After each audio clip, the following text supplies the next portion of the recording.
The Moon, our closest neighbor in space. Since early childhood it was a good friend for me. I found its light comforting, mysterious, strangely attractive. I would have given all my pocket money for a rocket trip there, but NASA did not ask me to come. So I stayed here on Earth. Probably lucky for me, because according to a lot of recent YouTube video evidence, the Moon is not what it seems to be. Flat Earth people tell me it is a flat disk. They say it is self-luminiscent. Some claim it is transparent, and others even insist there is an X-moon as well. So what is the Moon? Let's try to sort it out. Question 1. Is the Moon a sphere or a disk?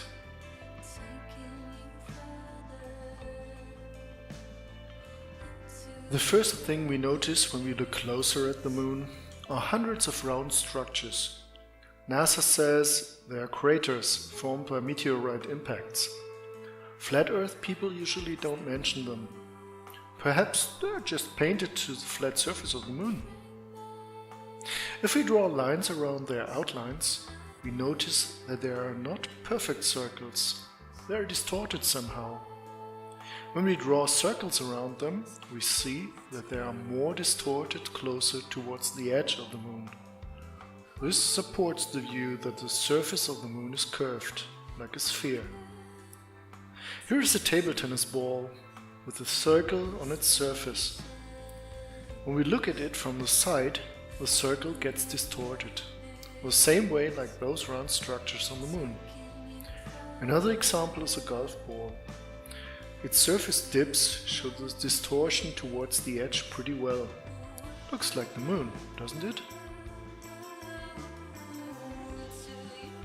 Galileo Galilei was probably the first man to point a telescope at the Moon. During the first half of December 1609, he looked at the Moon every night and drew what he saw. He also noticed the round spots and saw that when the sunlight came in from the left in a flat angle, the spots were brighter on the opposite side. Up to this time, the philosophers had thought that the Moon was a perfect sphere with a perfectly smooth surface. Watching the Moon every night, Galileo noticed changes in the shading and came to the conclusion: we have an appearance quite similar on Earth at sunrise, when we behold the valleys not yet flooded with light, but the mountains surrounding them on the side opposite to the sun always ablaze with the splendor of its beams. He wrote about one spot that it is walled around, that there are cavities. One of the cavities towards the middle of the Moon was in shape perfectly round. Every one of us can take a small telescope or even binoculars and repeat Galilei's observations. There are craters and there are shadows telling us from which direction the sun comes in.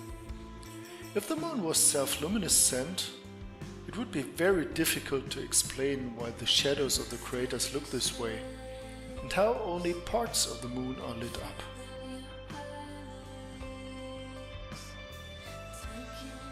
But there is another problem with a flat Moon above a flat Earth, and that is perspective. Just as a circle gets distorted when we look from the side, the whole Moon would have to get distorted too when looked at from different places on Earth. We don't observe that. The Moon has the same shape no matter from what place you look.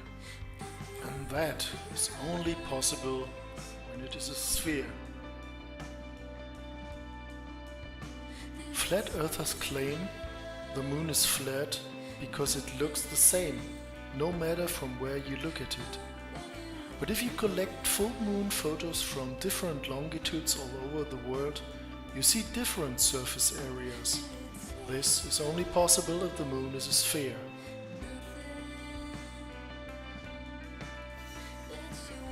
Flat Earth supporters claim that the moon is translucent.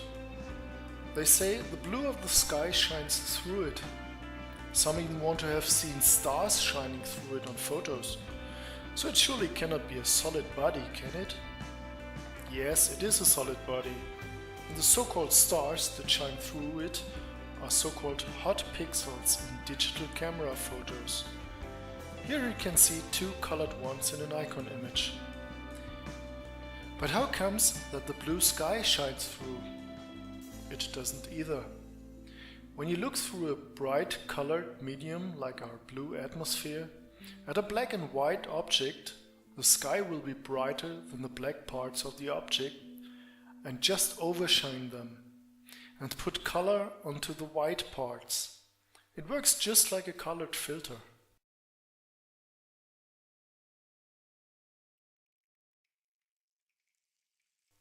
Flat Earth people invented an X-moon to explain the dark areas on a waning or waxing moon.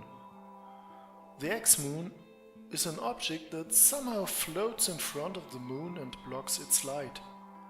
But how can this work? If the X-moon had a round shape, it would block a concave part of the moonlight, but we usually see a convex shadow. In order to block the moonlight the way we observe it, the X-moon would have to change its shape every single day. So, if something talks like a duck and walks like a duck and plays guitar like a duck, the chances are pretty good that it is just a duck.